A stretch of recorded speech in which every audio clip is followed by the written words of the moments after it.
No. No, sweet Joe!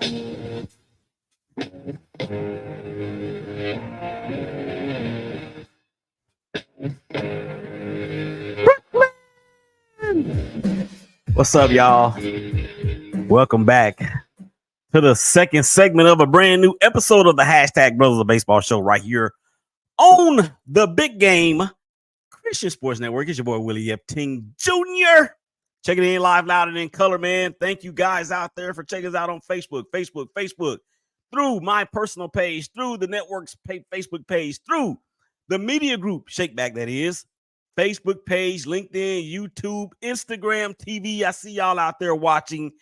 And of course, Twitter. I can never, ever, ever say X. I'm not going to say X. It just does not sound right. We got a lot more to get into. Just in case you guys missed it in the first segment, man, I am in the process right now of doing a comparison between Joe Mauer and Don Mattingly, Donnie Baseball, because I was watching the Yankees game against the Twins on Monday, and Michael Kay and his co-host or whoever, who I still cannot remember the name of, they were talking some pretty good stuff, and I was like, let me talk about this on the show and see if I can get some listeners and some viewers out there to come in and chime in with me on this particular debate. So I'm looking forward to finishing that up here in just a moment. We're also going to get to the most feared lineups going into 2024.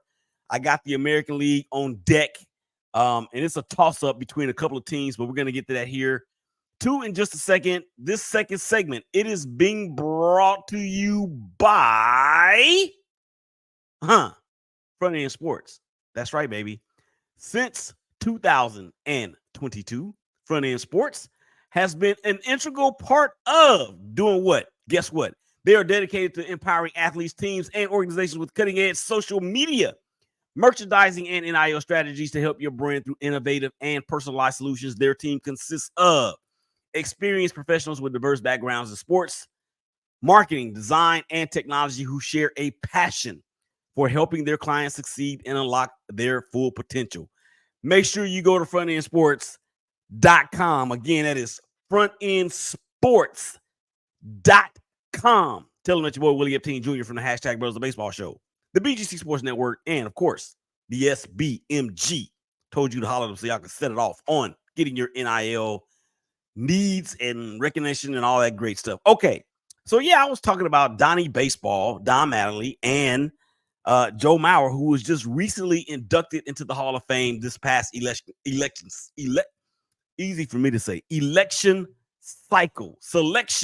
cycle. And Don Mattingly, who has not played since 1999, I want to say, is not in the Hall of Fame. And I ran off his numbers there in the first segment. Again, MVP in 1985, where he led the league in doubles and RBIs. He actually had led the majors in total bases with 370. In my opinion, Don Mattingly should be in the Hall of Fame. Career numbers: 222 home runs, 1,099 RBIs, and a career OPS of 830. He should be in the Hall of Fame. Now, when you flip the script and you talk about, and of course, Don Mattingly played first base the majority of his career before the back injuries got the best of him. Now, when you flip it over to Joe Mauer, and trust me, guys, I am not trying to say that Joe Mauer does not belong in the Hall of Fame whatsoever. That is not what this is about. This is simply about two players who I think equally deserve to be in because, number one, their numbers are eerily similar from a career perspective. Number two, they both played positions that at one point, or let me put it this way, catcher and first base, to me, are two of the leadership positions on the diamond. You have the catcher, of course, that's what Joe Mauer was before he had to retire due to a series of concussions. And then you have first base. Those two positions to me are, they're leadership positions on the team. But in terms of Joe Mauer and his career numbers, okay, 143 home runs, 923 RBIs. He did win the MVP in 2009, ladies and gentlemen. And in that year, He led the league in batting average, on base percentage, slugging percentage, and OPS, and plus OPS. Now, his numbers, his MVP season, not nearly what Don Mattingly's were during his MVP season. Joe Mauer, 28 home runs, 96 RBIs. He did lead the league in batting average at 365. However, that 28 home runs during that period of time, that was coming out of the steroid era. I get it. But Don Mattingly's numbers were equally, if not more, impressive than Joe Mauer's during his MVP campaign. And in retrospect, Don Mattingly led the majors in home runs 2 or 3 years, 84, 207, and then 211. He actually improved on that from 84 with 207 to 211, and then he improved again to 238. Led the league in doubles all 3 of those years, 44 and 84, 48 and 85, and then 53 and 86. I don't understand why Don Mattingly is not in the Hall of Fame. I don't get it. I don't understand. Put this man in the Hall of Fame. And unfortunately, he stopped playing baseball in 1995. Now, you have 5 years from your date of retirement or your year of retirement in order to be eligible. Well, obviously, we are past that window now because this is 2024. He stopped playing baseball dang near 30 years ago. So obviously he's not going to get voted in by the BBW, BBXYZ, those turkeys. And for whatever reason, I mean, I don't remember Don Mattingly being at odds with the media, because we know a lot of that has to do with whether or not you get in. Look at Gary Sheffield. Look at so many others. But to not have Don Mattingly in the Hall of Fame and have Joe Mauer in, again, this is not to disparage Joe Mauer because he had a tremendous career. He did. But their accomplishments to me are very, very similar. And when you look at it and compare their MVP years, I mean, one could say that Don Mattingly's MVP year was better than Joe Mauer's. I mean, it was. So I don't know what it's going to take for Donnie Baseball to get in. I guess it would be on some sort of, I hope it's not what they call it when the person passes away. I forgot the name of that, but hopefully it won't be then. I mean, he's actually still involved in baseball in some sort of managerial / coaching type capacity. And he managed the Dodgers for a few years, led the Dodgers to a couple of division championships. He managed the Marlins and led them to the playoffs, a time or two. So my thing is this, man, if you're going to put one in, and I understand that they play different positions, but to me, the Hall of Fame should be positionless. Any Hall of Fame should be positionless. Doesn't matter if it's the NBA, the NFL, or whatever. It should be positionless because you're not being compared, in my opinion, to your peers.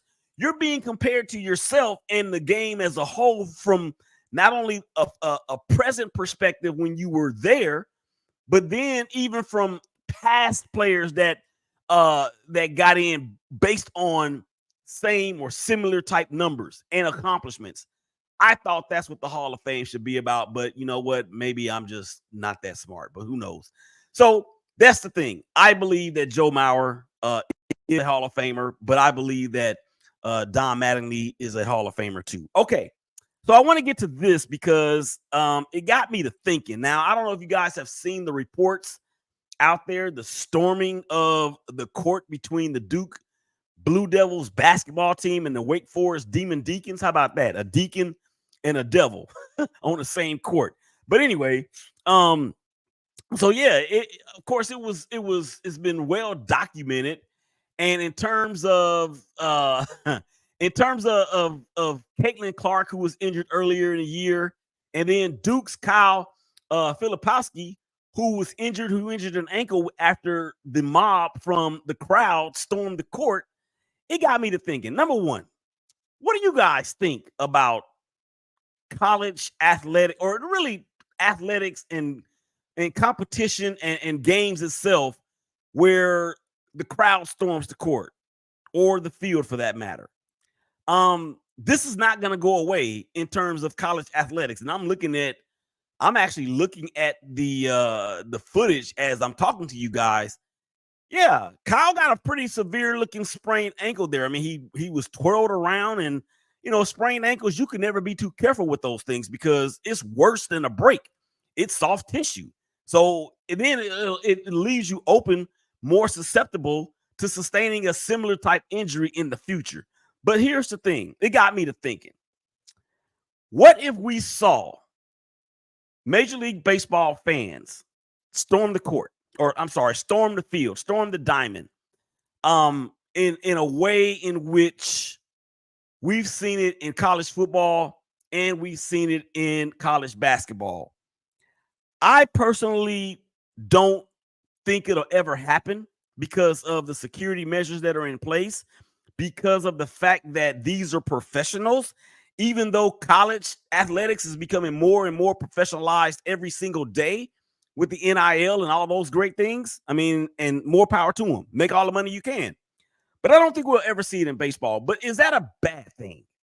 I think it is not. So if they're gonna do it, allow it to be like it was back in the day when your team won the World Series, or when, I don't know, when something great happened with an individual player, such as Aaron. Because then there's too many games left.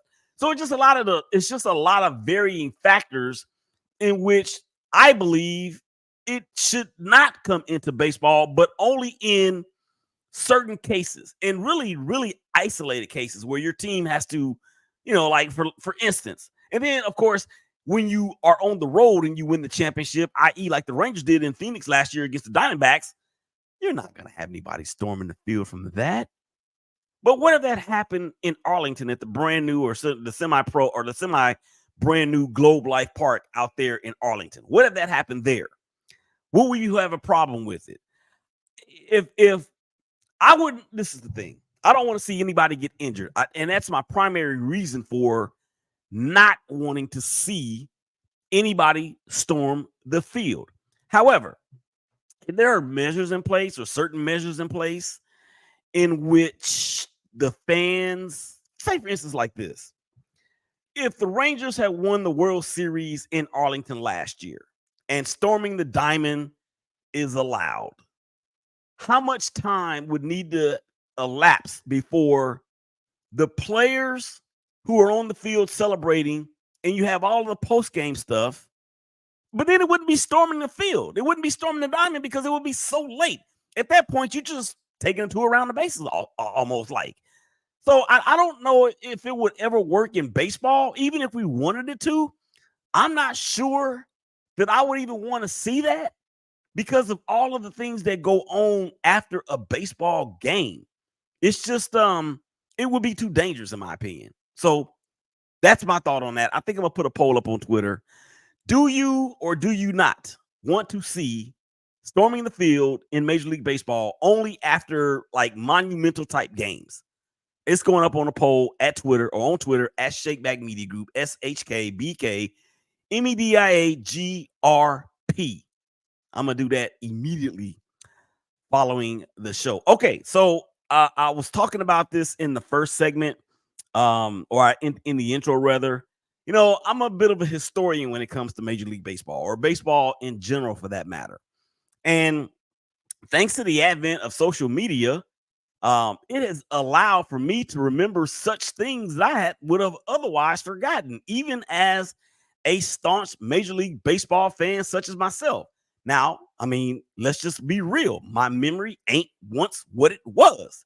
So I have to go back and refresh myself or refresh my memory on certain things. So this one account on Instagram that I follow, it is at Net Elite Baseball, and they are prime for putting out some great information on things that you may have forgotten about. And I did it last episode with Tony Gwynn, the late great Tony Gwynn, the best Padre ever. And it doesn't matter who comes after him, he will remain the best Padre ever. So it got me to thinking again, or it came across my timeline on Instagram. I want to say it was last week or whatever. This one involves the great Greg Maddux, who pitched very well for the Chicago Cubs before signing with the Atlanta Braves, where obviously that's where his prime years were. Now, Greg Maddux has won multiple Cy Young awards. He is a World Series champion, and his stuff was so mind-bogglingly slow that I shouldn't say slow, but it could just keep you off balance because he was not a power pitcher. I mean, his changeup, his fastball, the movement that was on that thing was ridiculous.